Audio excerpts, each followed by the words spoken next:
there's a lot of things I'd love to pick your brain about and just hear some very candid, transparent responses, I'm sure. To kick this off, I want to talk about, obviously, we touched on this at the end of last week's episode, Oddworld. And also we talk about the feedback and the response. And I think you said, with the challenges that came with COVID, obviously having to basically develop a game almost entirely remotely with several teams globally, it was incredibly hard. Yeah. When it comes to launching titles, do you look back at the response, the player response, and I suppose the media's response to the previous Oddworld games, and does that help you decipher how you should create the next one? Sometimes, and I think you really have to be open to criticism, and you really have to face your own flaws, mistakes, wins and losses. And when it's public, it's really challenging because we're all kind of sensitive souls, right? I mean, if someone's too Teflon, what does that really say about them? We have words for that in psychology, right? They just can't take criticism, or not interested in it, or they're always right. I usually have a tendency to think I'm rarely right, and that I need to get as much data as I can to try and make better decisions. And when it came to Soulstorm and the making it, if at the beginning of the project we understood that this is how it'll be towards the end of the project, I don't think any of us would have said, yes, we can do this. Every game we've built in the past, we have, even in distributed development, I would go to the UK and spend months on the ground with the team. And there's a familiar pattern of we hand a controller back and forth. And we're going, no, don't you feel that? And you might have a very short exchange of going, no, right, like this, right? Like this hang up or that hang up. And that was on this project, and we're not alone, right?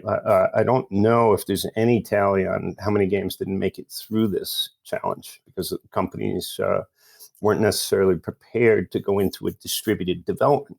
And we were, so we just had to keep on trying to hang in there. But I can't describe the frustration, the amount of time, the amount of miscommunication that takes place when you're all separated by time zones and only an interface where the two of you cannot have hands-on controls at the same time. Yeah. And so, never would have seen that coming and never would have thought we could deliver the game in that circumstance. And while I would say I've always had disappointments with every project at release, it's always a feeling that we could do better. It's always a feeling that we ran out of time, money, circumstance, agreements, publishing agreements, platform agreements. There's a lot of things in play, talent agreements. As those things get pushed out, everything gets more challenging. As budgets go up, terms get worse. If we're getting negative responses, I have to jack out for a while. I just have to pull back and go, I can't. It's too sensitive to it, especially after the enormous efforts that can take place. But on the other hand, you got to hear it. And you have to cipher through the meanness that can occur. And I used to hear celebrities say, I never read my own reviews. And before I really got more public in my work, I was like, oh, that's bullshit. Now I totally understand. I just completely understand. It's like products don't come, films don't come with a disclaimer on the beginning that says, please understand the conditions we had to make this. No one cares. And it doesn't matter in games either. So the worst thing is if you fail completely and you aren't able to ship titles. I've seen this happen, zillions of times, but those are the lesser written stories. So we hear more of the winning stories. The failing stories are far, far more common. For us, I have to say I was extremely proud of what the teams did achieve through what I would call an impossible circumstance. And in hindsight, there's always things I want to change about the product that I wish it could have changed or done better or been smarter about or had more time with. But then we live in a financially constraining reality and we have to, ultimately we have to ship or we really fail. Debugging became a really super challenging effort on this project. And we did the best that we could as we approached release. And we had, like I'm saying, not even testers were in the same room anywhere. We didn't have the resources to say, well, we're going to delay for 6 months because we just be out. Then we wouldn't ship anything. And so we did our best, and we were planning on, patching day one. But one of the things we weren't planning on was getting millions of downloads on day one, on PS5 or week one. And that hit us with a magnitude of player encounters that we weren't prepared for. And it wasn't in our plan, because the main platform that we had to hit a date on was Sony PS5. And we missed that date. We were supposed to be out in January. And at that time, there was not many PS5s available. But by April, there was. And the crisis was only compounding on developers everywhere. And, the untold stories are the tragedies in people's lives, people that you're counting on, people that, I don't want to get into personal territory of anyone individually, but there was some real hardships with people across the world on our team, at a life and death level. And you just have to adapt, and you have to try and be empathetic and compassionate, no matter how much you were relying on an element somewhere when the circumstances were unavoidable and tragedy hit people, whether it was parents, whether it was team members. It was extremely, extremely challenging. So on some levels, I feel really lucky that we survived the process. On other levels, we're trying to weigh, what did we do right? What did we do wrong? What should we do smarter? And we also had tried to do something that, was really taking a full-on creative project and just doing it with contracting across the world. And that was through a very rapidly changing marketplace in terms of demand for talent, what engines you were using. There's a lot of things there. But keeping our questions shorter, I won't elaborate anymore. No, it's brilliant. It's brilliant. And I love that you're like, I'm an emotional person. I definitely am emotive led, and I can feel that from yourself as well, right? Like, there's like a level of sensitivity there.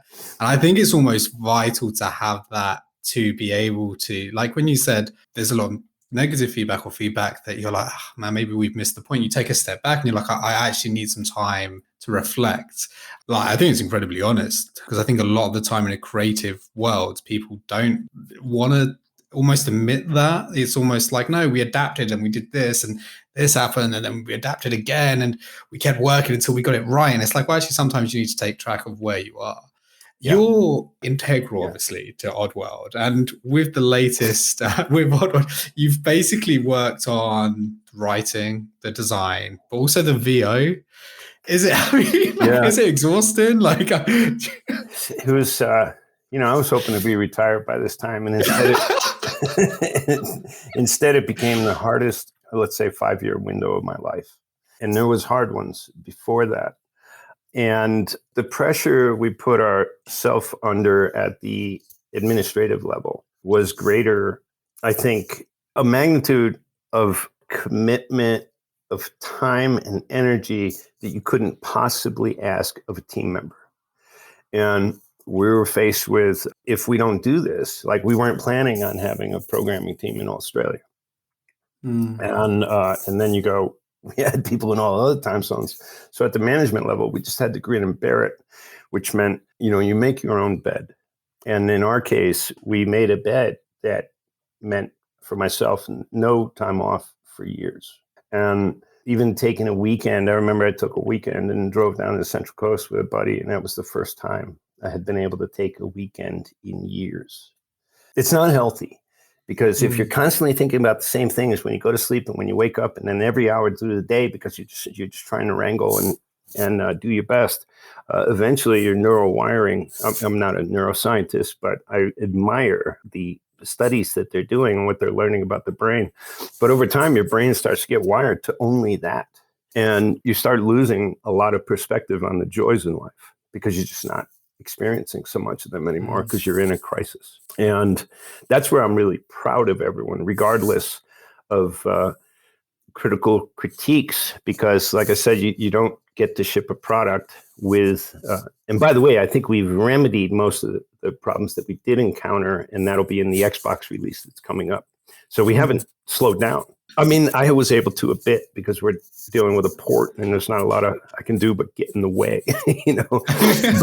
But we learned a lot from all the initial critical feedback. We were logging it constantly. The community was responding in a way where they were going, Wow. How many patches did you do?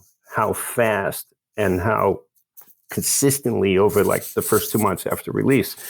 And a lot of people were saying they hadn't seen that kind of effort before. So, we recognized errors that we had and we did our best to correct them. I think the newer release on the Xbox will reflect a lot of that. You have to suck it up. And people, when they've dedicated so much time, you still need to come through. And you still need to come through for partners. You still need to come through for peers that you're working with. And you still need to do your best to come through for the audience and the expectations. And the more visibility you get, the higher those expectations go.